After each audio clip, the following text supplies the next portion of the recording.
Welcome to Muted in Medicine, the podcast where we break the silence on the untold stories and pressing issues within the healthcare professional.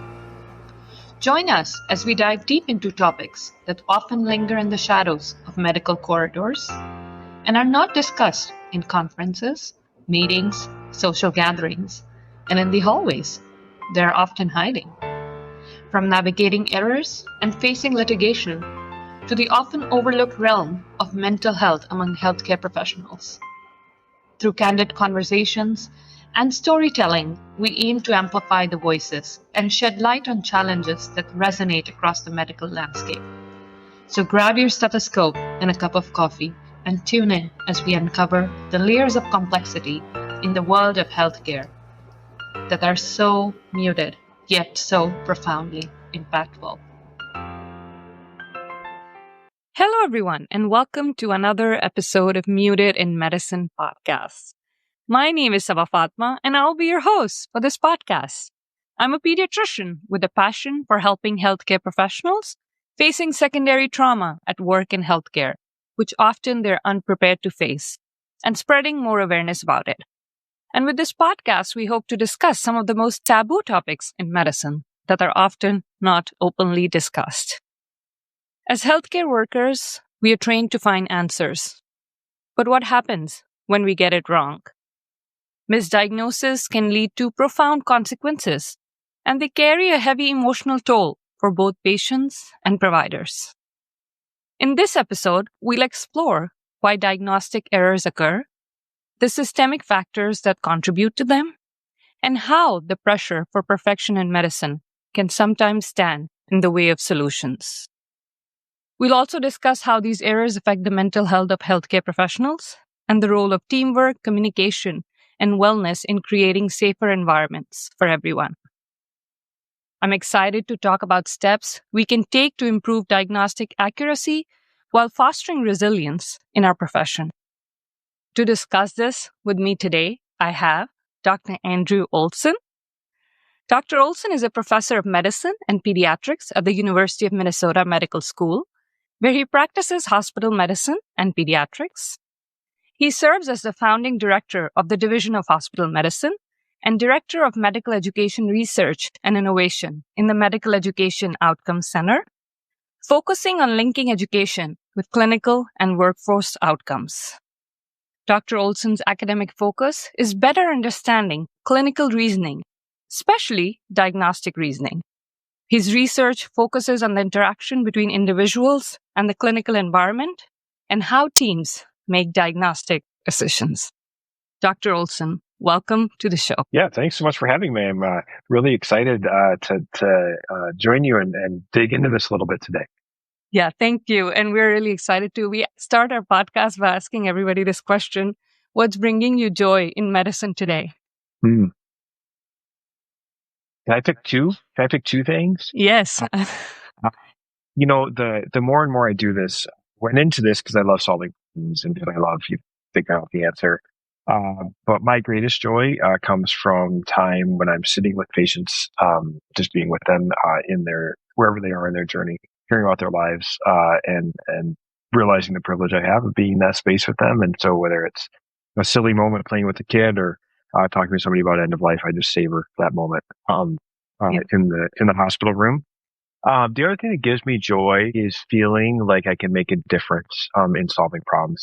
Healthcare in the U.S. isn't exactly going great these days, and to feel that to see some of the things that my team and myself and so many people I respect are working on making a difference makes it feel like we're going to make it better. Yeah, absolutely. Yeah. And most of the guests that came on our podcast, say that this is about the patients and, the connection with the patients is the most important thing. Getting into the topic. So I want to start with the basics because I know, diagnostic error is not very easily talked about. I just want to know how we define diagnostic error and what are its implications for patient safety and outcomes. Yeah, so this is a really interesting question, actually, and I spent most of my career studying diagnosis and diagnostic error. Although I would say I have shifted into hopefully studying getting it right a little bit more than just getting it wrong. But when this field started, the original Harvard medical practice study that was done in the early 1990s, which really put patient safety on the map and talked about that bad things happen to people in hospitals, started to nibble at this idea of diagnostic error, but really things like wrong site surgery, medication safety, all of those things really took precedent, partially because those things are like easier to measure. You know when they happen, you know when they don't, and you can checklist your way out of it, right? You can engineer your way out of some of those problems. Look at how giving, for example, how you give a medicine in the hospital to double barcoded, checked by pharmacists. It's actually medication errors happen much less common than they've been in the past. But in the early 2000s, there was a big focus and shifting towards understanding what diagnostic errors are. The original, one of the original definitions there was talked about that diagnostic errors are when diagnoses are wrong, missed, or delayed. There was another one that talked about breakdowns in the diagnostic process, and those persisted for about a decade. The challenge is, like, you can kind of figure out when it's wrong, you can kind of figure out when it's missed, but like, how long should it take to make a diagnosis, right? And the other thing is, we've only been proving a negative. How long does it, when does good diagnosis happen? What does good diagnosis look like? It's been a little bit tricky. Right site surgery, we don't track right site surgeries, right? Yeah. And so, in 2015, the Institute of Medicine, or the National Academy of Medicine is now called, came up with the definition of diagnostic error that's perhaps a bit easier to understand, and also introduces a really important part with patients and families. And that's that diagnostic error is the failure to establish an accurate and timely explanation of a patient's health problem, or communicate that to the patient. And so, if a tree falls in the forest and doesn't make a noise, right? If a diagnosis is made not told to the patient, it doesn't matter, right? Because diagnoses have consequences. Diagnoses are here to make a difference in patients' lives. So probably the best definition for our conversation, and the one I tend to use, originally developed by Hardeep Singh and others, is that a missed opportunity to make a diagnosis.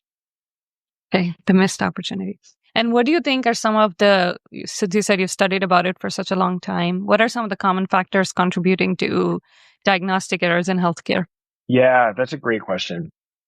Let's take a step back and think about the diagnostic process, because I think it's actually one of the most challenging things that people do. And I say that not as a boast, but instead that it's a really hard thing, right? I mean, patients can come in with any combination of symptoms experienced through their lived experience, through their pathophysiology, through microbiology, all this systems factors, all that stuff. And our job is to figure out which one of thousands and thousands of diagnoses they have in some combination, right? Yes. And that's hard enough, but then do it in a system that isn't really a system at all, right? Like where else in your life do you ever use a fax machine except work, right? It's crazy. Like, why is there life-saving information that I'm waiting on the fax? Right? Yeah. And so this idea that we're doing this really cognitively challenging task in a system that isn't a system, that's designed to fail, given its lack of design. And so when we look at those things, we say that I like to talk about a disadvantageous synergy between those two things. That I'm doing something really, really hard in a system that doesn't support it. Now, where else do people do really hard stuff? And well, the best example is in space, right? And so when people go to space, NASA, you don't, being in space is hard because it wants to kill you, right? All the time. And so how do they get around that? NASA studies everything they do in space, and none of it should be hard. This is how you turn the bolt, right? They actually study how hard things are in space. If you look at aviation, they control the variables, make it so the cockpit is a really congruous thing for how you fly, and the switches work, and you don't have to, it's engineered in an appropriate way. They study human factors.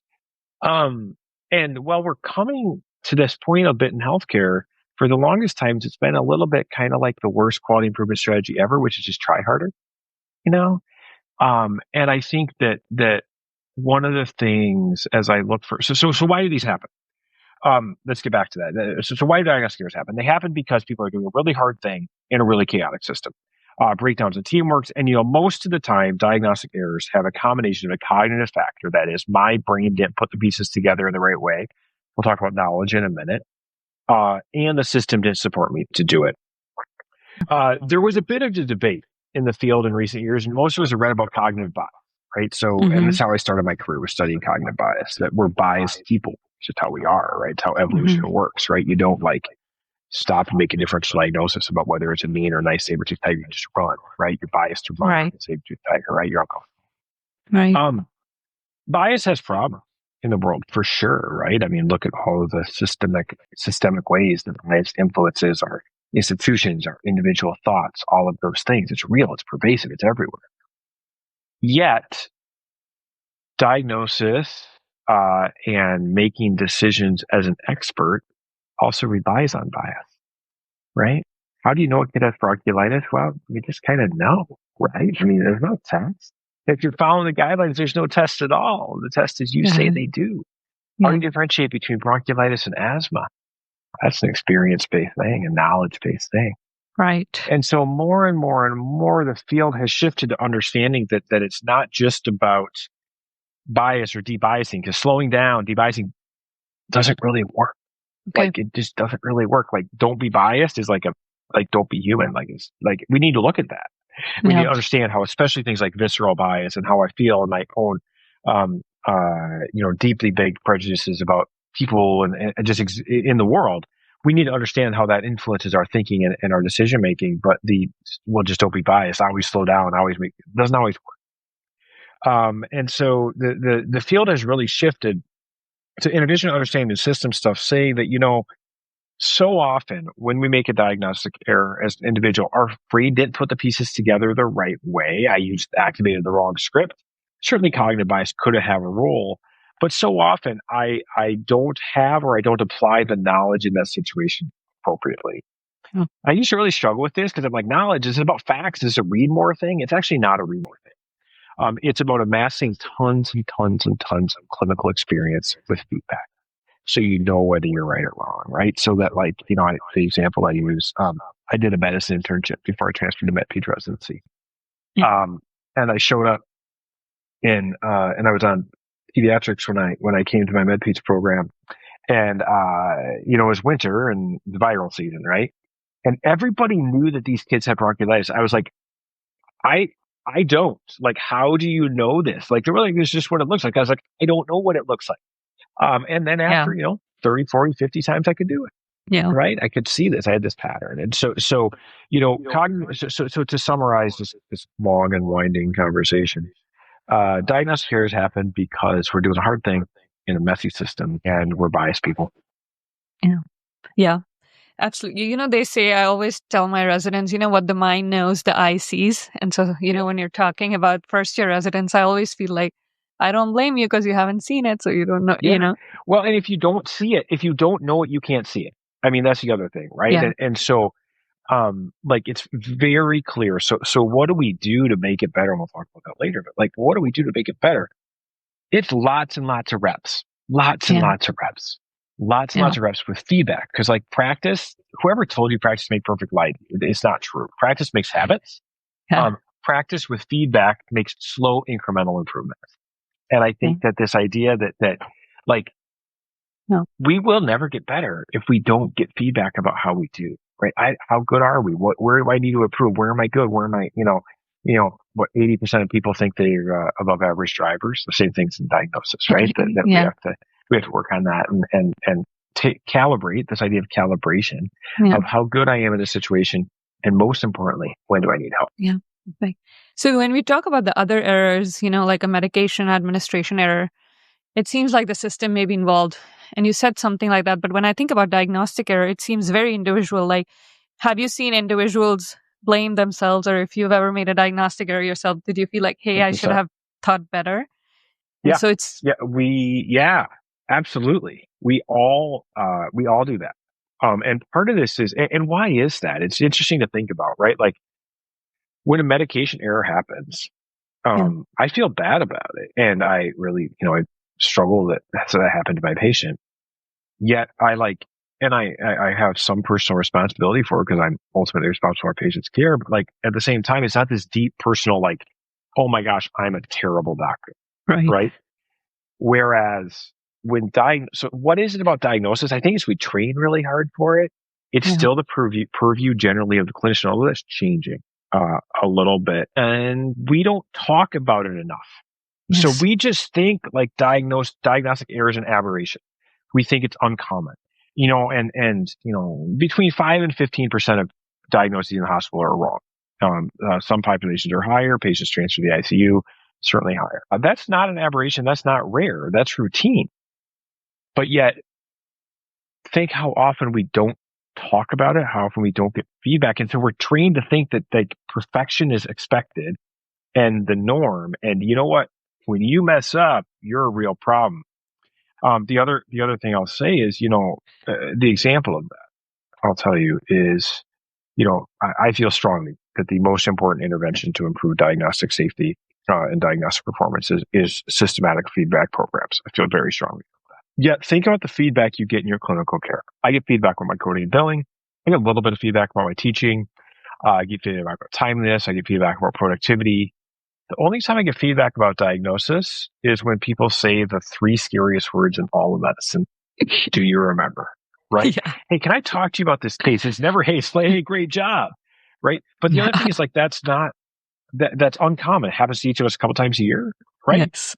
And so like we're trained that, these are really big bad things, as opposed to I'm constantly trying to tweak my performance to improve. So yeah, we own these things. The last thing I'll say is like, because we haven't talked about it and because feedback isn't routine and we're trained to believe that we're supposed to be perfect, right, which is ridiculous, we don't talk about diagnostic errors in the way that we do other errors. And thus it becomes this personal thing that I own this thing. And if I messed up, I'm a bad person, as opposed to I'm a flawed person in a flawed system who's just trying to learn. Yeah. Right. And I think like that's a big reframing that we have to do as a field. That's I'm really glad you said that. And do you remember 3 most scariest words? So yeah, I get that. So you talked about the cognitive biases. I was reading up on this, and I also read that the slowing down and it doesn't exist anymore. What are some of the cognitive biases that do still exist? That's something we can work on for anyone who's listening. Yeah. So here's the thing. Cognitive bias is real. It happens. It is like we spend most of our time in not thinking, but in deciding, right? Yeah. So if you take a dual process theory of cognition, this is true. This is how it's one of our best understandings about how human psychology works or human cognition works, right? That we have system 1, this pattern recognition that's informed by our experience, trained over time, reinforced over time. We occasionally recalibrate it. We reorganize that. And then system 2 is the effortful morning report decision making. Okay. We go through both of those things all the time, but most default is system 1, right? And why is that? Well, evolution likes that, right? Because you use minimal ATP. Again, you don't take a differential if it's a mean saber-tooth tiger or not. You just move on, right? All these things. The way that we make decisions with system 1 is flawed, just like system 2, but flawed in different ways. And what a systematic way that we make a flawed judgment is called a cognitive bias. Now, the challenge is like that's got a negative valence to it. What do you call it when the cognitive bias gets it right? You call it expertise. And so we'll come to that in just a one of my friends and people I've learned a lot from over the years, a guy named John Brush. He's a cardiologist in Virginia. And John likes to categorize the cognitive biases into 3 big categories. There's like 150 or something published. And so I think these cognitive biases are he describes hasty judgments. So when we make a decision too quickly with incomplete information, or we jump to a conclusion. Biased judgments, where because the way we feel about a situation or we feel about a person or a lived experience, whatever it is, we make a flawed judgment about an individual. And again, that's not idiosyncratic. It's predictable based on lots of things. And then the last is misplaced probability estimates. People are really bad at numeracy, right? And for example, I think we both work at big children's hospitals. And you go around and you ask the residents, how common is HLH? Hemophagocytic lymphohistiocytosis. And they're like, oh yeah, you see it. And in the world, like that's a real rare thing, right? Like, and you ask them like, well, what percent of kids coming in with a fever for 5 days HLH? They'll give you some number. And you're like, I just need you to know, like, that's really rare, right? But same thing, like how common is bacterial superinfection on ISP, or how common is, any one of the settings that we have. We're really bad at numbers as people. And the most important number in all of diagnosis is base rate, right? Like how common is this thing actually compared to others? And a great example of that is, go back to the days of COVID with MISC. Like MISC was relatively common, but what was way more common with a kid was a straight up viral syndrome, right? And yet, like, we were bad at the numbers. And so those all get mixed up in our brain and are superimposed with our knowledge deficits, and we make errors. Yet if I said, hey, don't use those things, don't be hasty, don't have misplaced probability estimates, like, am I being biased in this situation? Probably doesn't work. And the reason that doesn't work is, so we are biased, but then saying don't be biased doesn't work. And that's for a couple of reasons. One, our brains are full and we're trying as hard as we can, and asking you to step back and say, am I being biased in this situation? Is really hard, as opposed to asking context specific questions about, in this specific case, how might I get better? The other part of it, the other reason, so it's really hard. But the other reason is there's just a ton of variability in how these things get measured, right? So there's this wonderful paper called Biases in the Eye of the Beholder, and looked at cases, and you and I won't agree on whether bias happened or not. And so I think, cognitive bias is important to talk about, because we're flawed, and it goes from us being bad people to us being humans who are wired the way humans are wired, and we're improvable. But it also means that our way to diagnostic excellence isn't to not be biased. It's deeper than that. And while that may mitigate some of the effects of cognitive bias, seeking to debias in the moment probably won't work. Okay, that's very interesting. I think I didn't know about that, so thank you. I've summarized the last 10 years of, like, people yelling at each other at meetings and criticizing each other in editorials. But that's how I see the field personally. No, that's awesome. What do you think are systemic factors that contribute to diagnostic errors? So, what have you seen? Yeah. If you look at the way healthcare is in the U.S., when you have all the information you need, and when you understand that patient's longitudinal journey during an acute care visit, I think that's probably the exception. Right? Fragmentation is the norm. And if you look at, for example, even just take the structure of health records, we certainly have some interoperability, right? But the HIPAA term, there's two P's in HIPAA. One of them is portability, right? And it's not portable at all. And so this idea of, like, well, think about a kid transferred to your hospital, you're transferring a kid to a different hospital. Like, you have to call Susie or Seth in the lab to find out about the blood cultures, right? That's like nuts. That's how it works. And so fragmentation, lack of interoperability, stressed systems that are working at their capacity, right? If modern hospitals were airplanes, you would never get on that plane, right? That we say with things like stop the line and all that stuff. We don't, right? And we can't. People still show up to the ER. And so it's a system that's tasked with doing more in a setting where margins or healthcare systems don't allow investment, right? We're all just struggling to keep up. I think the other systemic thing that we have to talk about is incentives. That health systems aren't incentivized, or clinicians aren't incentivized to do a good job with diagnosis, right? It's about productivity. Yeah.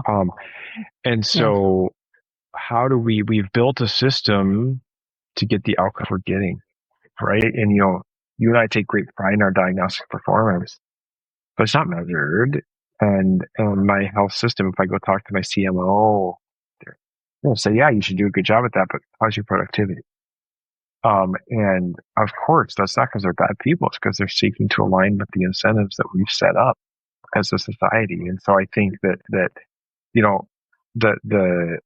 we use all these comparisons in patient safety and quality to other fields. Yet I do feel pretty strongly that the lack of control in the system, and the way the system is pushing people and probably taking advantage of people, to leads to these outcomes. So again, fax machine and pagers. Like, where else do you use fax machine and pagers except in health?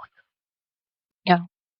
You talk about incentives. It brings me to also think about punishment. So, when we do make errors, what is your opinion on M&Ms and peer review meetings, and how does this improve diagnosis? Do you think they're good tools? Great question. I think they could be good tools. I think that, so again, the thesis I have in my work and in my research and my teaching is that I firmly believe that the most important intervention to improve diagnostic performance is feedback for individuals and teams. I feel passionately. Okay. And so if we're seeking to give feedback, these high acuity, low frequency events aren't going to make us better. If I tell you you missed sepsis in this case, you're probably not going to get any better at sepsis. If I tell you this is how you did in your last 25 cases of sepsis, you might get better. And certainly there's value from learning from a case. But so often in an M&M, most M&Ms aren't really looking at diagnosis. Sometimes they look at the system, sometimes they look at the cognition. They're often just an interesting case zebra farming thing, like it's a zebra farm. And as opposed to like, let's understand like what really happened here and talk to the people and do that with a just culture and empathy and seeking to understand. But this idea that peer review is important for this statute. So states have peer review statutes, right, that say you and I can talk about a case that generally, it depends on the state. Again, it's important for people to know that. But it's generally, there's some protections about discoverability for if we can have that conversation about the case. The peer review statute's good. Peer review is really, really, really important. But when I say we're having a peer review conversation, all of a sudden, like, we both are really, our buckles are up, we're in defend and deny mode, all that stuff. But look outside medicine. So, football team lost last night. The Vikings were terrible. Had the playoffs, evidently. They lost. But in every professional sporting event, college, high school even, what do? They watch film as a group. They look and see what happened. And the only time we really watch film is these high acuity, low frequency events. And so, like, what if you said, you know what? We're only ever going to watch film when something goes bad as a team. That's silly. That's not how it works, but that's what we do in healthcare. And so anytime we have one of these conversations, we feel shamed, we feel judged, we feel, and so I worry that it's not going to make us better. It's going to make us more defensive, and it becomes a cycle as opposed to, let's talk about this all the time. Let's analyze cases every week. What are the little things? Because it's rather than big changes, what are the little tweaks that we can make that make us better all the time? Yeah, and not just single out that one case. Because, I mean, there is shame, right? When that one error happens or the one bad outcome. Mm-hmm. And if there is litigation, there's another thing. But and I think we worry about litigation a lot. I live in a state that has pretty generous peer review statutes. And I think, to me, it's a moral issue that if there's laws that are made that you're so worried about getting sued that you can't talk about making it better, like, what a moral conundrum. Mm-hmm. And one of the great blessings in my career is to learn from families and patients who've been harmed by errors. And every one of them tells me, I want you to learn from this. I want the doctors to learn from this. I want them to make sure that they're, that this doesn't happen again in the same way. Okay. But when we bury stuff, when we judge on it, when we say, hey, you're terrible, you're the problem, we not only hurt people, the clinicians, but we don't hold up our moral obligation to those families and those patients to not let this thing happen again. Instead saying, hey, let's talk about this, let's learn what happened. Yeah. I mean, it's tough though, because I think it's the medical society in terms of so litigious, then, you can't really stop that fear. But I do think you bring a really interesting point that then we don't learn from it. Right. Yeah, right. And I think, so what do? Certainly, there's learning that you can do in the context of your peer-reviewed situation, and look at M&Ms. Look at your cases, set up a case review conference, systematically analyze cases of patients, transferred to the ICU or patients who are readmitted or all of those things. Do that. Discuss cases, give feedback to your colleagues after you take over service from them and say, hey, is it okay if I call you in a couple of days? And by the way, I want you to call me. Yeah. My first chair of medicine did that. It was an incredible gift. that he gave me feedback about when he took over the service. I was terrified, but then I realized what a gift. What a gift. And so I think like we can't let that fear, it's a real fear. I think it's perhaps sometimes overblown, depends on this. Yeah. We can't let that fear stop us from doing the right thing about getting better, and I went into this and we all went into this to make the biggest difference that we can in our patients' lives. And if there's something stopping us from learning and getting better all the time, I sure as heck hope I'm a better doctor next year than I am this year. And the only way we do that is feedback. Yeah. Yeah, absolutely. I think I'm going to bring it to my group to give feedback to each other. That's like a great point. And there's just, we always talk about it. It's gnarly to do. Like, how do you actually figure out how to do this? You got to start somewhere though, right? And it's, hey, you know what? Talk about it when you take over from me. Just, let's say I signed out 12 patients to you. Probably 2 or 3 of them will have diagnostic changes. Just tell me. And it's not that I'm bad. It's not that you're doing something different. It's that you're a different person and times change. Yeah. And like, what a gift to tell me, like, here, this is what you're learning. I think it's an incredible gift. Yeah, that's awesome. What systems do you know that have worked? Or so I know you talked about feedback a little bit, but what protocol systems have worked in reducing diagnostic errors? Mm-hmm. Yeah. Emerging topic. And if you have millions of dollars of grant money, I'm interested. But so certainly feedback programs have started to show some limited success in experiments. Probably the biggest thing from a cognitive standpoint that I'll say, and this needs to be deployed on a systems level, but is probably using something called structured reflection. We know the differential diagnosis is important, and this idea of structured reflection is a way to help our brains work through a case in a way that might mitigate some of the effects of cognitive bias, might help us see things that we didn't see, but is specific to that case or context specific. And structured reflection is actually this grid that was developed by researchers in the Netherlands. That basically it's a grid that you use, and it's what's the potential diagnosis, what supports the diagnosis, what refutes it, what's missing from here if it were present, and you work through that, and it's got significant gains in diagnostic performance. Well, you know what? We could force that strategy in the health system, right? You could have to do that in your note. And what a better use of your time than like documenting silly stuff. Like you could do that. Teamwork is really important. Teamwork is imperative. Teamwork, if you look at the National Academy of Medicine's recommendations, one of the most important things they talk about is enabling teamwork. And you and I talked about how diagnosis feels personal, but like I've never, ever, ever made a diagnosis without a team. Whether that's the patient and their family, whether it's the nurse, whether it's the clinician working with me, whether it's the person who checked that patient in the emergency department, who took their name down, right?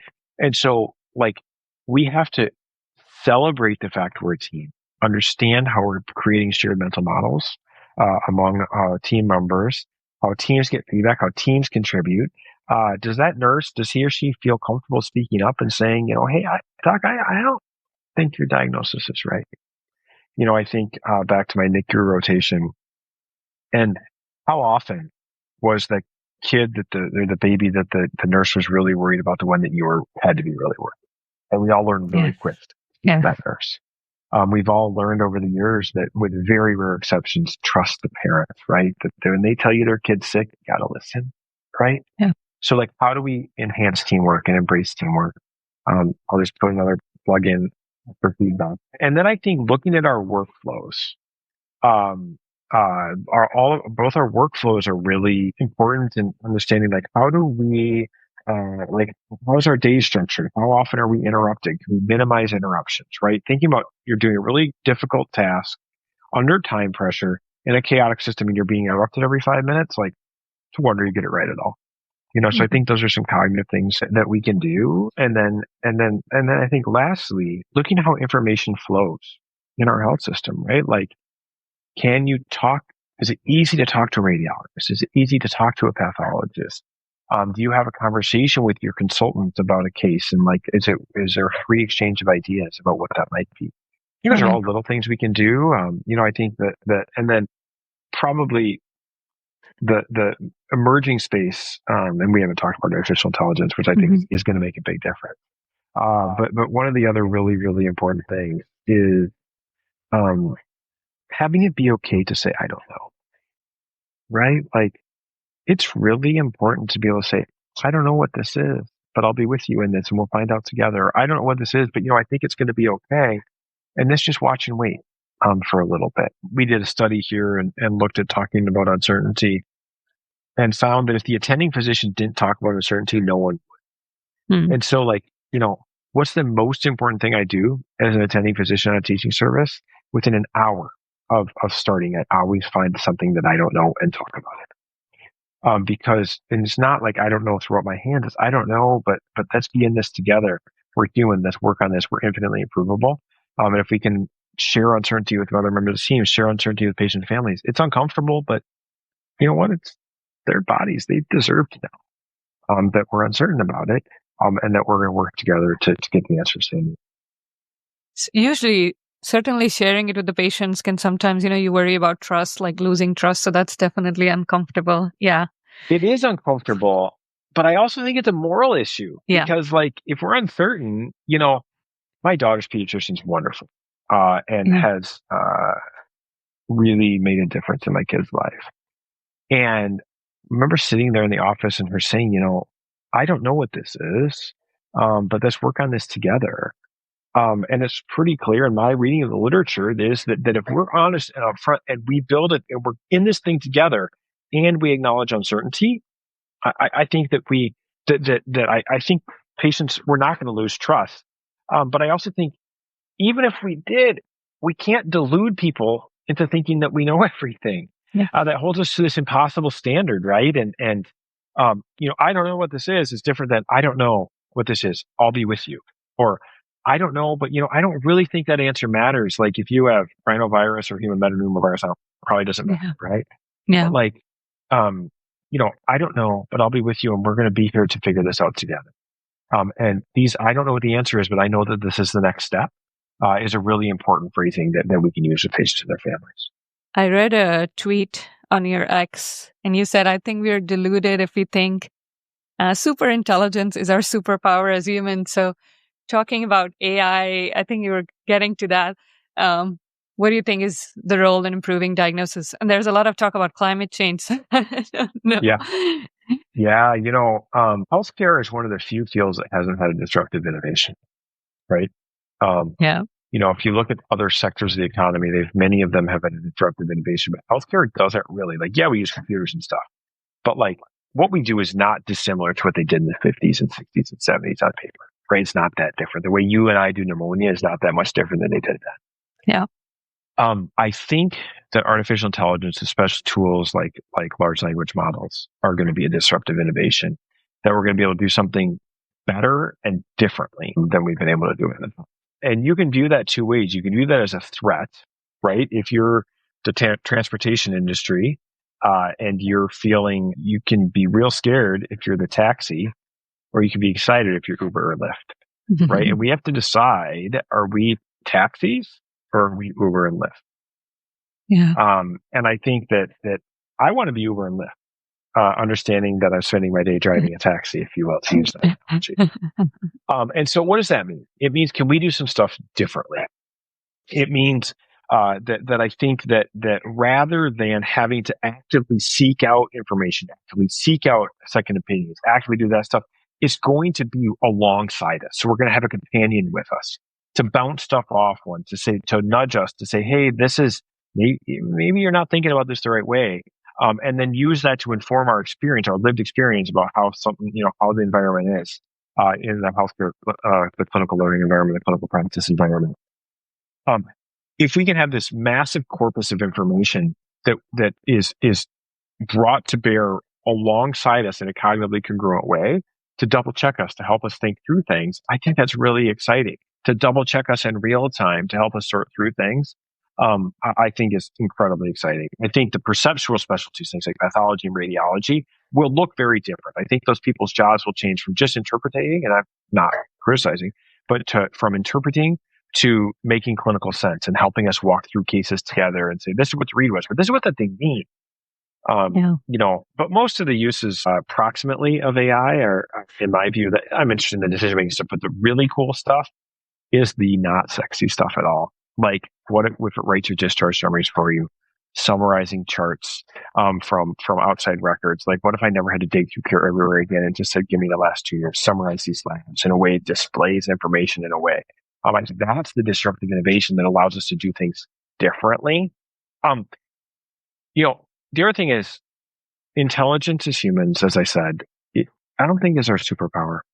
I think empathy and kindness and humanity are. And if I have tools that allow me to use my cognitive skills in a way that's effective to make me a better diagnostician, but give me more time to walk with my patients in these journeys, to sit with them, to be human, to help interact with that information with their deep humanity, like, sign me up. Yeah, that's awesome. That's amazing. Yeah. I love that. What is the safety 2 approach? I know you talked about it before. Yeah. So, safety 1, is seeking to learn from when bad things happen versus seek learning from adverse events. Safety 2 is a newer idea.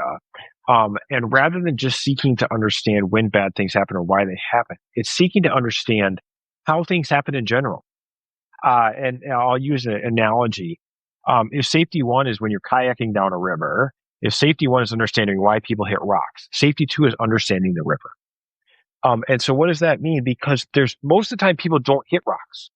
And what's happening? What little tweaks do people do all the time that make it better? The little things that people do that are positive deviations that say, I'm going to do something slightly differently this time. What is the wisdom of, how did you know that patient didn't have this thing? Or how did you know this? Or how did that nurse bring that up? Like, what was it? Learning from those positive deviations. Mm-hmm. And the fundamental difference here is that when we review cases from a safety 1 standpoint, which is valuable, but limited, is comparing work as done, what was actually done, to this imagined standard. You should have done it this way, or ideally you would do it this way. Safety 2 seeks to better understand work as done and understand what resources do people have, what decisions do people make in real time, and then seeking when that works well and when that doesn't. Some people talk about safety 2 only being learning from doing it well. I don't agree with that. I think it's actually understanding deeply work as done, and then starting with the people doing the work to design the solutions to make it better. That makes sense. Yeah. Is that something that you've seen it applied in an institution? We're trying a lot. It's been a big shift. I thought it was a fad a couple of years ago. I thought it was a feel-good fad. Yeah. And now I'm shifting much to my work to think about this idea. Yeah. The challenge is the data we have looking at errors and adverse events alone doesn't really help us with safety 2 very much, because we're comparing what happened to what we imagined should have happened, as opposed to analyzing more like mundane, like we have to understand day-to-day work that people do, the day-to-day mundane stuff that people do, and where's the miraculous ingenuity in those days. And we're not talking about diagnostic heroism. Like, that's not what I want. I don't want a bunch of heroes, because the line between heroes and martyrs gets blurred real quick. And we've tried to do that, and I don't want to do that. But instead to say, what are the little things that we can all do every day? What are the little wise things you do? What are the wise things I do? Look how pediatricians do their physical exam. Like, somebody probably taught you in medical school you should do it in a certain order. But like, we all know that you walk into the room and you adapt the order you do that exam based on how the kids. And you don't even think about that anymore, right? Yeah. That's safety 2, is how do I get the best exam in this setting?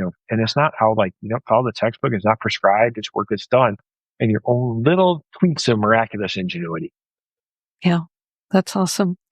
I attended a conference in 2018, I think, is when I first heard you at PAS about diagnostic errors. Sure. Yeah. And I remember you since then, but I know we talked about, in that talk, you talked about a little bit the impact on providers and whoever make the error. So or whoever is involved in an error, I just want to know, what can organizations do? What can individuals do, to support the providers who have gone through an error? And something that I remember is, you talked about being kind to yourself. Yeah. So what can we do? I think first of all, we got to normalize it, right? We got to say this happens to everybody. And when this happens, it's not that you're a bad person. It's that sometimes doesn't go as well as we'd want. I think giving each other grace, giving each other assuming best intent. Nobody wakes up wanting to hurt patients. Nobody wakes up wanting to miss something. But if we say, well, all people working together to improve this thing that's infinitely improvable, I think that's important. We have to normalize talking about it. We have to make it so it's okay to talk about these errors, and then we have to have ways to support people when it happens. Like when something bad happens clinically, certainly it's a tragedy for that patient and their family. We don't want to become a tragedy for the healthcare provider either. And so how do we support them? How do we have programs to support, whether it be peer support systems? If we have a peer review system, you absolutely have to have a peer support system where you get a buddy to walk along a program with you, talk through it. Hey, what happened? Let's talk through this. Are you okay? You're getting the resources you need. You have to be able to engage people to walk alongside with one another. We have to make it okay to not know so that we're okay to get help sooner. And then we have to have programs that say, like, hey, it's okay to not be okay, to talk about this and say, I do a lot of procedures and I've had procedural complications and I've lost sleep going back the next day because I don't want it to happen again. And incredible gift that having a colleague Sam with me the next time I do it is incredible, to talk through it. Hey, I might need somebody to talk through cases with me for a little bit. I think there's incredible value there. And then setting up programs so that we can talk with patients and families about this stuff, the candor programs and things like that stop us from being a deny and defend, but instead say, hey, let's talk about what happened. Let's try to make it right. Let's learn from it. Yeah. And then you said it earlier too, but just organizations promoting a just culture. So And sometimes I think just culture is window dressing for what we used to do. And instead it's really seeking to deeply understand the system you work in. Understanding that we need accountability, but that people are trying to do their best and need to support them in a way that's really non-blaming, right? That how do we learn from this? I think we talk a lot about just culture, but I don't think we're quite there yet. Yeah. I think we're going towards the end. I just want to know, what is the future? You are in a lot of conferences and meetings and you've done a lot of work. So what is the future for diagnostic accuracy? Yeah. It's so interesting. The more I do this, the less certain I am, which I think is probably good. I think that we're going to go to a space where success looks different than I thought it would. I thought a lot about diagnostic accuracy, getting it right, not getting it wrong. And I think we're going to shift to a space of it's less about getting it right and getting it wrong instead of getting it safe and being safe, making the safe decision.